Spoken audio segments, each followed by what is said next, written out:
A billionaire in an opulent estate finds that, in less than 20 days, 4 items from his storage closet have vanished. His elderly black housekeeper, who has worked for his family for many years, is the target of suspicion. The next day, he secretly follows her after work to uncover the truth. But what he finds doesn't expose a thief. It shatters his assumptions and changes everything he thought he knew. Before we dive deeper into this story, tell me, where are you listening from? And don't forget to subscribe, because tomorrow I've got something special waiting for you. Brandon had always noticed the small things. Most people move through their lives oblivious to the faintest irregularities, the subtle shifts that whispered of something amiss, but not him. The tilt of a picture frame, the faint trace of lemon polish that lingered in the hallways long after the cleaners had left, the way his favorite silver pen rested slightly off-kilter in its holder. He didn't like to think of these habits as obsession, they were precision, a way to maintain order in a life built on calculation. Yet that morning, when his home's automated system pinged a minor discrepancy, a missing item from an inventory he barely knew existed, Brandon felt a flutter of unease, a twinge that was almost foreign to him. He remembered the maid, Layla, standing in the kitchen hours earlier, her hands worn yet steady as she polished the marble counters. She had worked in his household for nearly 2 decades, a quiet presence as enduring as the floors she scrubbed and the gardens she tended. She moved without complaint, without flourish, the kind of person one could almost overlook if one wasn't paying attention. And yet, despite the years, he realized he knew very little about her. Her laughter, when it came, was a soft exhalation, quickly tucked away. Her eyes rarely met his for more than a fraction of a second. Her stories were fragments, given only when prompted, and even then carefully measured. She existed at the periphery, efficient, unobtrusive, indispensable. Brandon sat in his study, the light from the city filtering through the blinds in thin, vertical bands. He traced the inventory alert on his tablet, eyes narrowing at the absence of an item he could not immediately identify. It wasn't the object itself, it had little value in a financial sense, but the principle. How, he wondered, could something disappear from a system so meticulously designed? And more importantly, why hadn't he noticed it sooner? A quiet suspicion stirred, small but persistent, threading its way through the edges of his consciousness. He thought about following her that evening, at first as a passing idea, a fleeting curiosity. The thought made him uneasy. He prided himself on being rational, measured, ethical, yet the notion of observing Layla outside of the confines of his home was both compelling and troubling. He wanted to know, without wanting to admit why. And in that moment, as he sat in the silence of his carefully ordered life, he realized the truth. He didn't just want to know what she did after work. He wanted to see the world she inhabited, the life she led when no one of his wealth or consequence was watching.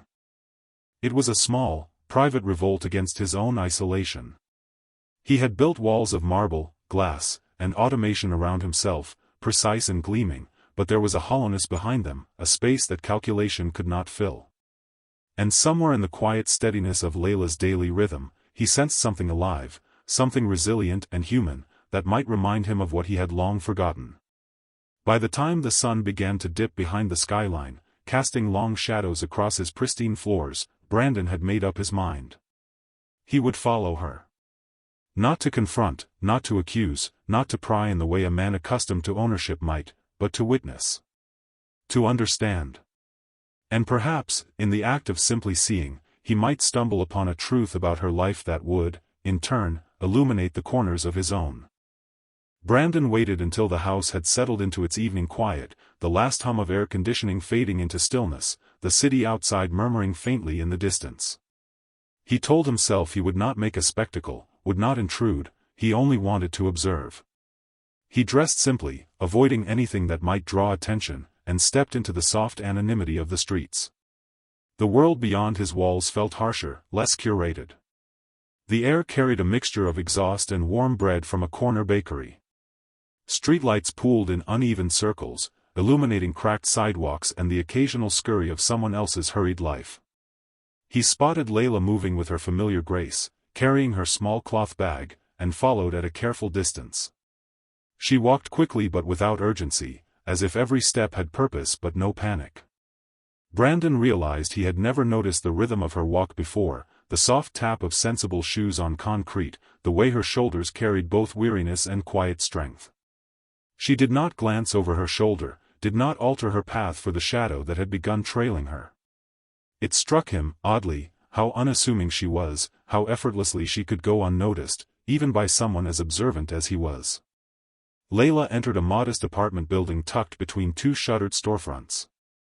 Brandon stayed across the street, peering through the dim glow of a flickering hallway light. He watched as she navigated a narrow staircase, pausing to check a small notebook in her hand, flipping it open with careful attention. Names, addresses, numbers, he could not tell, not from here, but he could see the concentration etched on her face. Each step seemed deliberate, as if she were balancing obligations too heavy for her frame, yet she bore them with a quiet dignity. As she exited the building, Brandon noticed her greeting a small group of children, no older than 8 or 9. Their smiles were tentative, shy, but she knelt to meet their eyes, offering them a few wrapped sandwiches and a small bundle of fruit. She spoke softly, in a tone that carried warmth and reassurance, and the children responded with a shy reverence, their earlier uncertainty melting into laughter and chatter. Brandon felt an unfamiliar tightening in his chest, a mixture of awe and something heavier, something he could not name. He followed her further, past abandoned storefronts and dim alleyways, and watched as she distributed small parcels of food, clothing, and carefully wrapped items from her bag. Each interaction was brief, efficient, but infused with attentiveness. She did not linger for praise, did not seek acknowledgement. Brandon noticed the fine lines on her hands, the way her fingers trembled slightly as she adjusted a child's scarf, the faint sheen of sweat on her brow under the waning sun. He realized, with a pang of guilt, how little he had ever considered the life beyond his own walls, how little he had seen the quiet labor of those who existed in worlds unlike his. A neighbor, a wiry man with tired eyes, approached her once, offering a small bag of rice in exchange for advice. They spoke quietly, exchanging words Brandon could not entirely catch, but the respect between them was palpable. Layla accepted the bag with a nod, her eyes never leaving the man's for more than a fleeting second, and continued on her way. Brandon sensed a rhythm to her generosity, a disciplined flow of giving, measured not by recognition but by necessity. She had carved a network of care, unseen, uncelebrated, and it made the walls of his own life feel suddenly brittle. By the time she began the slow walk home, the city had settled into the deep hum of night. Brandon, though still at a distance, felt he had glimpsed something profound. Not charity, not self-serving goodness, but an unassuming commitment to care for those left in the shadows. And somewhere between the faint light of the street lamps and the quiet murmur of evening traffic, Brandon realized he was seeing not just her life, but the life he had never allowed himself to inhabit, one measured not in wealth or efficiency, but in attention, presence, and the resilience of ordinary humanity. Brandon followed her longer than he had intended, though he could not bring himself to stop. Each step she took seemed to pull him deeper into a world he had always assumed was simple, neat, and easily ignored. Layla moved with purpose, not recklessly, but with a quiet determination that suggested necessity had shaped her long before comfort had been offered. He watched her pause at a side street, exchanging a brief nod with a man seated on a stoop, his clothes frayed, his eyes cautious. Brandon could not hear their words, but he saw the gratitude in the man's slump relax, in the way his hands accepted the small package she offered. It was not much, just a modest loaf, a handful of oranges, but in that moment, Brandon felt the weight of it more keenly than he had felt the value of any of his acquisitions. She continued, weaving through streets he had never taken notice of, past buildings so crowded and faded that he thought the city itself might be holding its breath. Here, the air carried a heavier scent, damp asphalt, cooking smoke, a faint undertone of sweat and labor. Children ran out from doorways as she approached, some carrying small bowls, some empty-handed, all of them cautious until her presence calmed them. Brandon realized she knew each of them by name, that she had remembered their birthdays, the illnesses that had lingered through the winter, the little victories that were never recorded or celebrated anywhere but in her quiet memory. At one point, she stopped at a crumbling community center, its paint peeling and windows streaked with rainwater. Inside, a dozen children sat on worn mats, their faces hungry but attentive. Layla moved among them, distributing food, adjusting scarves, reading quietly from tattered books. Brandon watched from the shadows, feeling an unfamiliar knot of emotion settle in his chest. The precision of her actions, the unspoken care in each gesture, struck him harder than any corporate presentation, any financial triumph he had ever achieved. These were lives she nurtured without expectation, without ceremony, without acknowledgement from the world outside these walls. He noticed small details that made him pause. A little boy with a cough that hadn't been treated properly, a girl with a scraped knee that Layla bandaged with meticulous care, speaking softly to soothe her fear. He saw her hands tremble slightly as she lifted a heavy basket of food, and yet she smiled at them as though her exhaustion were a trivial matter compared to their needs. Brandon felt something stir inside him that he could not articulate.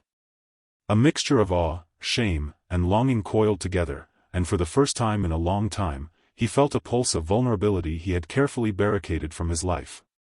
As she prepared to leave, Brandon saw her pause outside the center, leaning against the doorway, taking a moment to breathe. A neighbor approached, a woman carrying an infant, her eyes tired but grateful. Layla knelt, whispering something in her ear, placing a bundle of food and a small cloth bag in her hands. Brandon could not hear the words, but he understood their weight. This was not charity performed for recognition, it was necessity, empathy, and steadfastness in a world that had often overlooked them. Walking home, Brandon felt the quiet tension in his chest grow. He realized that he had been unaware of how much life existed outside the sterile walls of his mansion, outside the measured spreadsheets and automated alerts that had long defined his existence. And yet, he also realized he had been living in parallel, insulated from struggle, blind to the resilience that quietly persisted just beyond his reach. For the first time, he wondered what it would mean to exist in that space not as an observer, but as someone who bore witness with responsibility, someone who did not just take note, but carried the truth of what he saw back into his own life. By the time Layla disappeared into her modest apartment building, Brandon stood across the street, rooted in place. The city around him had not changed, but he had. The distance between his world and hers felt vast and insurmountable, yet in watching her, he had glimpsed a thread of humanity that made his own life, with all its abundance and control, feel suddenly fragile. He knew, without fully understanding why, that nothing about the way he would see the world from now on could remain the same.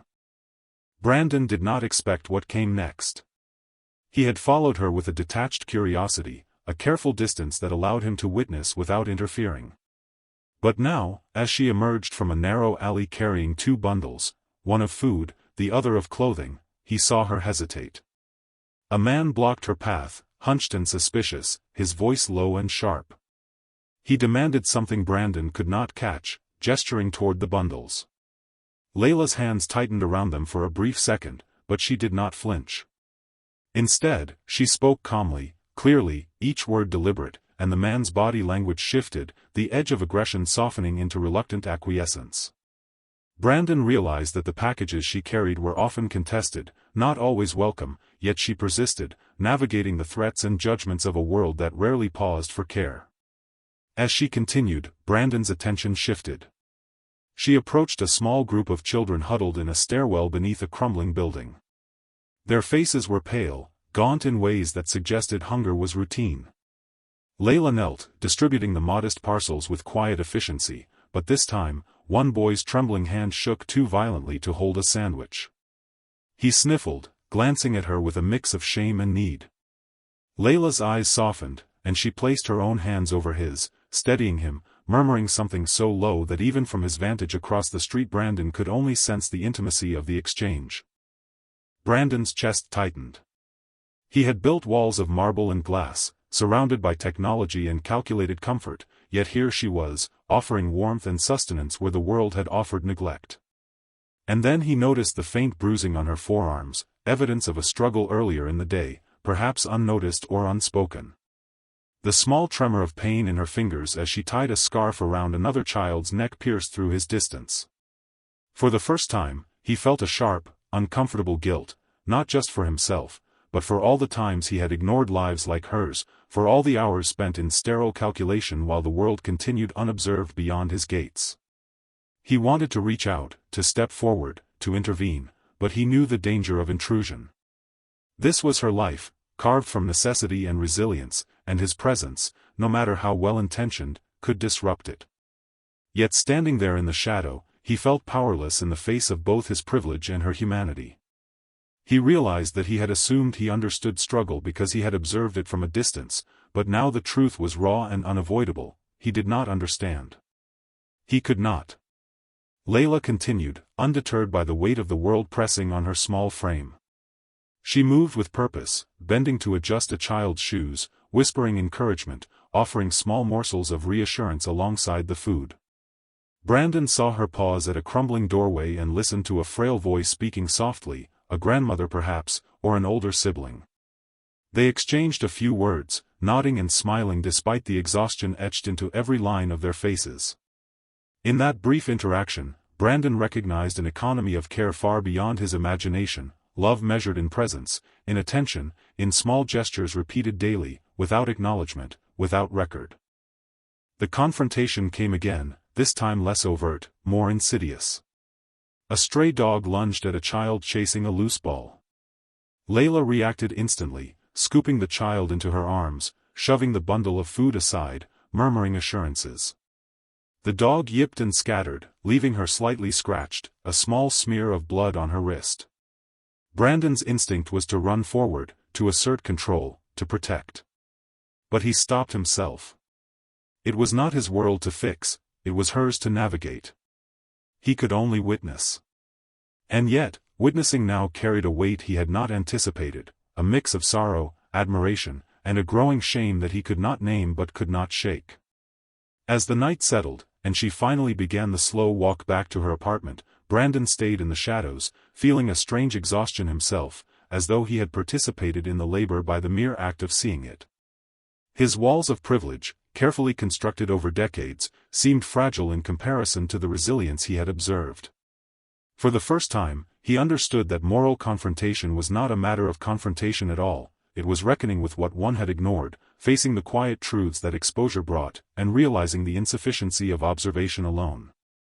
When Layla disappeared behind the door of her modest apartment, Brandon lingered on the street. The evening was cool now, the city lights dim and steady, but he felt an internal heat, a turmoil he could not disperse. He understood, in a way he never had before, that seeing was not enough. Recognition, empathy, responsibility, these were burdens he had long avoided, yet now they pressed on him with the subtle insistence of inevitability. And for the first time, Brandon wept, silently, unseen, overwhelmed not by spectacle or tragedy, but by the ordinary heroism of a life lived without notice, and by the realization of how far he had been from such courage. Brandon could not move. The city hummed quietly around him, indifferent, but within his chest something had shifted, a storm he had long kept meticulously contained now unspooling in slow, relentless waves. He had followed Layla for hours, watched her navigate hardship with grace, observed her giving without acknowledgement, and yet he had remained invisible. Until now. Until the moment when the cumulative weight of everything he had seen pressed upon him so fully that the walls of his carefully constructed composure crumbled. It was the little things that broke him first. The way a small boy, hands smeared with dirt, leaned against her shoulder for reassurance. The quiet exhaustion in her movements that no sleep could erase. The way she knelt to adjust a frayed scarf on a girl, murmuring a lullaby-like encouragement. Brandon had never witnessed anything so intimate, so unpolished, so profoundly human. And as he watched her carry herself with dignity through a life that offered no guarantees, no recognition, no safety, he felt tears prick at the corners of his eyes. He realized, suddenly, that he had been living as a stranger to the world around him. Years of wealth, power, and careful isolation had convinced him that success measured value. And yet here was a woman, almost invisible in the society he had long considered the only one that mattered, shaping lives with a quiet heroism he could not emulate. The contrast was unbearable. He felt exposed, ridiculous in his own gilded life, the comfort he had cherished now hollow. Layla paused at a narrow intersection, glancing at a small girl who had fallen, scrapes on her knees. She knelt, pressed a hand gently on the wound, spoke softly, her voice a balm. Brandon's chest tightened as he observed the scene. No one had intervened, no one had noticed, but she had. The instinct to help was so natural to her, so uncalculated, that it struck him with the force of revelation. And in that instant, he understood the truth he had long avoided: wealth did not measure humanity, control did not equate to care, and his own life, so carefully managed, had been devoid of what truly mattered. His tears came then, silent and unrestrained, as he watched her. Not for pity, not for her struggle, but for the simple, piercing clarity of human resilience. He saw himself reflected in the distance, a man capable of constructing empires yet incapable of touching lives meaningfully. He had been given a choice every day, to notice, to intervene, to care, and he had chosen convenience and abstraction. And now, standing there in the cool night air, he understood the depth of his own absence. Layla began the final leg of her journey home. Brandon stayed behind, rooted to the sidewalk, unable to step forward without violating the quiet dignity she had always maintained. But he promised himself, silently, that he would not remain distant. He would not merely witness anymore. The revelation had demanded more than passive observation, it demanded transformation. And yet, he knew that any action must be tempered by respect. She was not a project to be solved, not a problem to be corrected. Her life, with all its quiet heroism and struggle, was hers, and his responsibility now was to reckon with his own. In the pause between her steps and the darkened apartment doorway, Brandon felt the fragile weight of humility settle over him. He understood that the world could be seen in small gestures, in ordinary courage, and that he had been blind to it for too long. When she disappeared into the apartment building, Brandon remained on the street, letting the tears fall freely. He did not see the city as sterile or distant anymore, he saw it as alive, messy, full of lives that had gone unnoticed, and he felt both the sorrow and the honor of having glimpsed them. The luxury he had hoarded, the meticulous order he had prized, now seemed superficial against the quiet, enduring power of human care. And in that realization, he discovered the sharp, unspoken truth that would guide him from this night onward: seeing was not enough. Witnessing demanded response, reflection, and a courage far deeper than any he had exercised in his empire. Brandon returned home that night with a weight he could not shake. The mansion, usually a sanctuary of order and control, felt suddenly hollow, the polished floors reflecting a man he barely recognized. He wandered through rooms he had once found comforting, noticing for the first time the silence, the absence of life, the way his possessions seemed less like achievements and more like barriers. Each object, each gleaming surface, reminded him of the distance he had maintained from the world he now realized existed beyond his walls. He thought of Layla, the tilt of her shoulders under the weight of unseen burdens, the steadiness of her hands despite fatigue, the small acts of care she performed without expectation. And he thought of the children, the elderly, the neighbors whose lives she quietly sustained, moments that would have passed unnoticed by anyone else. The simplicity of her dedication struck him harder than any of his achievements, leaving him unsettled in a way that demanded reckoning. Brandon sat in his study, staring at the tablet that had first alerted him to a missing item, the minor discrepancy that had led him to follow her. He realized the absurdity of measuring life in possessions or systems, of thinking that control and accumulation could equate to understanding or meaning. His empire of numbers and contracts, precise and vast, now felt brittle and incomplete. He understood that wealth alone could not bridge the gap between observation and empathy, between privilege and human connection. Over the next days, Brandon moved quietly, deliberately. He began small, almost imperceptible gestures, arranging for discreet deliveries to the community center, offering support without fanfare or acknowledgement, engaging with the people around him in ways that required humility rather than authority. He did not announce these acts, did not seek recognition. The challenge was to act without the structures of power that had always insulated him. And in doing so, he discovered a subtle transformation: the satisfaction of presence, the resonance of connection, the unexpected depth of caring without performance. He thought often of Layla, but not in a possessive or intrusive way. He reflected on the dignity with which she navigated hardship, the grace she carried even in exhaustion, and the quiet insistence on seeing and sustaining others. Brandon recognized that the lessons she offered were not about giving him insight into her life alone, but about teaching him to witness, to engage, to inhabit his own life with attention, empathy, and responsibility. He could not change the past, could not undo the years of detachment, but he could allow himself to step into a world where human care mattered more than wealth, where action without expectation was more powerful than any display of authority. One evening, he found himself outside the apartment building where Layla lived. He did not approach, he only observed from a respectful distance, noting the faint light in her window, the rhythm of life continuing as it always had, undisturbed by him. And yet, he felt a quiet sense of commitment settle in his chest. Not to control, not to correct, but to be present in his own life, to allow the insight he had gained to shape the choices he made, to honor the truth he had witnessed. By the time he returned to his mansion, the transformation had begun in ways both subtle and irrevocable. The house no longer felt like a fortress, but like a space that could contain growth, reflection, and connection. Brandon understood that transformation was not dramatic or sudden, it was the accumulation of awareness, the conscious decision to inhabit life differently, and the willingness to let privilege serve responsibility rather than self-interest. And in that understanding, he discovered something he had never known in all his years of success, the quiet, profound weight of living fully awake. In the weeks that followed, Brandon found himself moving differently through the world. Not with fanfare, not with proclamations, but with an attentiveness that had been foreign to him for decades. He noticed the subtle rhythms of life beyond his estate, the hum of conversations in neighborhoods he had once ignored, the faint clatter of children's games on cracked sidewalks, the small gestures of care that often went unseen.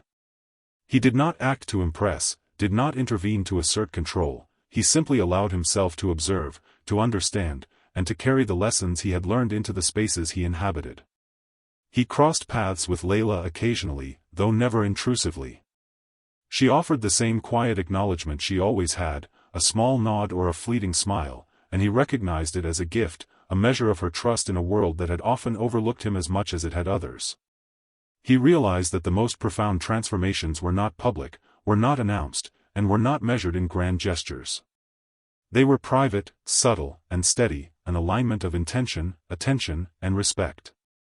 One evening, he found himself watching the lavender-tinged sky from his terrace, the city sprawling beneath him, alive and messy and enduring. He thought of the children Layla had nurtured, of the neighbors she had quietly supported, of the countless small acts of care that made life possible for those too often invisible. And he understood that witnessing had changed him, had carved a space inside him for humility, for empathy, for presence. He had learned that wealth and power could never substitute for attention, that privilege carried responsibility not in obligation, but in awareness, and that the measure of a life was often found in the ordinary courage of those who persisted unseen. In that moment, Brandon felt a quiet resonance, a sense of connection he had long denied himself.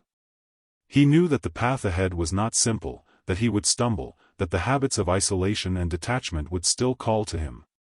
But he also knew that he would carry what he had witnessed into every choice, every action, every encounter. And somewhere, in the distant streets, Layla moved through her own life with the same dignity and courage that had first drawn him to follow her, unaware that her quiet heroism had transformed another life entirely. The city beneath the lavender sky seemed to pulse with possibility, ordinary and enduring, full of lives intersecting in ways both seen and unseen. Brandon lingered there, letting the quiet settle into him, letting the lessons of observation, empathy, and responsibility sink deep. He understood now that the truest measure of connection was not in what one commanded, but in what one noticed, honored, and carried forward. And in that stillness, he realized that the world had not changed. He had. Join us to share meaningful stories by hitting the like and subscribe buttons. Don't forget to turn on the notification bell to start your day with profound lessons and heartfelt empathy.